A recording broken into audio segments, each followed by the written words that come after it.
Hi guys, and welcome back to my YouTube channel, A Voice to Be Heard.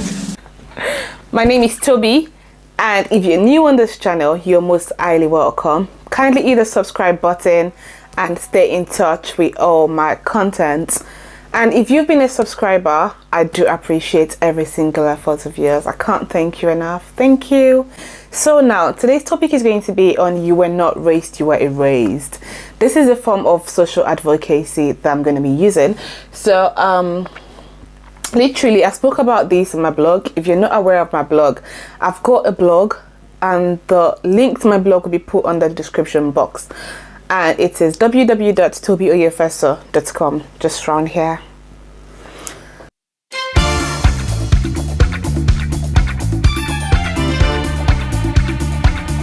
Now, so let's get down to business. Yeah, you were not raised, you were erased. There is this particular African phrase that a lot of people say, oh, you know what, my parents disciplined me by flogging me, so therefore they taught me great lessons, and I have to, impact that same method or that same training on my children.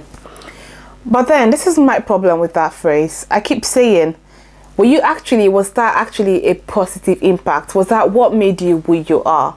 If you're saying because my parents actually flogged me, or my parents disciplined me in terms of, administering corporal punishment on me, and it worked for me, does that necessarily work for, the other 99% of people? It's more or less of, if something works for A, it might not work for B. I do understand that. This ideology or this belief that most Africans actually have, that they have to, impact torture on a child, they need to dwell on a child, it's like you're feasting on that child because the child has offended you. Let's look at this scenario. If you and your friend are actually having issues and that your friend offends you, do you then slap your friend for offending you? Because obviously if you do slap your friend for offending you, that friend is going to probably slap you back or not talk to you anymore or something. But what about you using the approach you use for that friend on a child? Example, oh, my friend, you did this thing to me and I did not like it. That's an approach on a child, and actually educating a child on what they've done wrong and how they can do better, not necessarily just eating them or pouring out your frustration, your annoyance, a lot of personal issues on that child.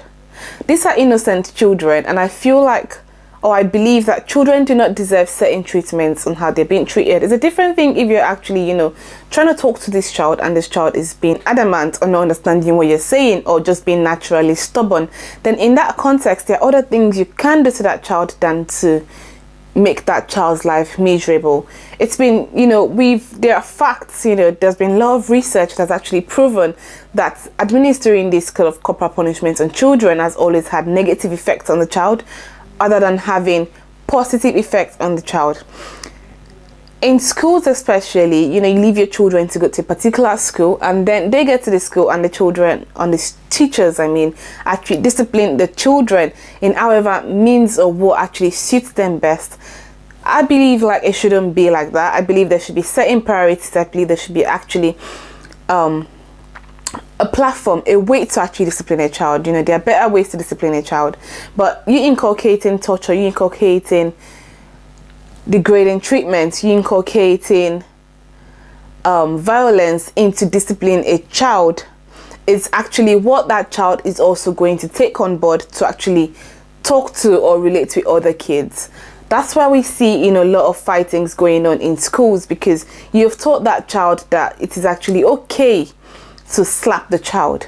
You've taught that child that it is okay for you to beat that child, to correct the child. So if that child is actually correcting their own fellow students by that same method, is that child wrong? And then we come back and say, oh, this child has actually started behaving in an abnormal way. But obviously these are certain things, that these are little things that actually touch up to how a child would behave in the future. It's you also encouraging violence in the society. When I say you're encouraging violence in the society, now we've all accepted that violence is acceptable. I grew up in, for example, I grew up in a violent society, but I didn't grow up in a violent home. So a lot of people actually grew up in violent homes and violent society, and people that actually consist of that society are people that come from homes.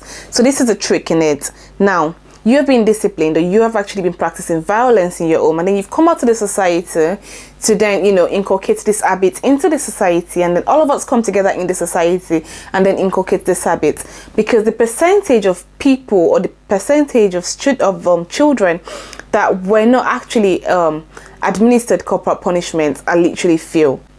We should tend to stop violence against children. You were not necessarily, you know, you were not raised, you're just erased. Your opinion was gone. You know, as a child, you believe you should have an opinion. As a child, it's just an African mentality or an ideology that as a child you need to shut up. As a child, you can't say certain things. As a child, you can't ask certain questions. As a child, you just need to do as they ask you to do.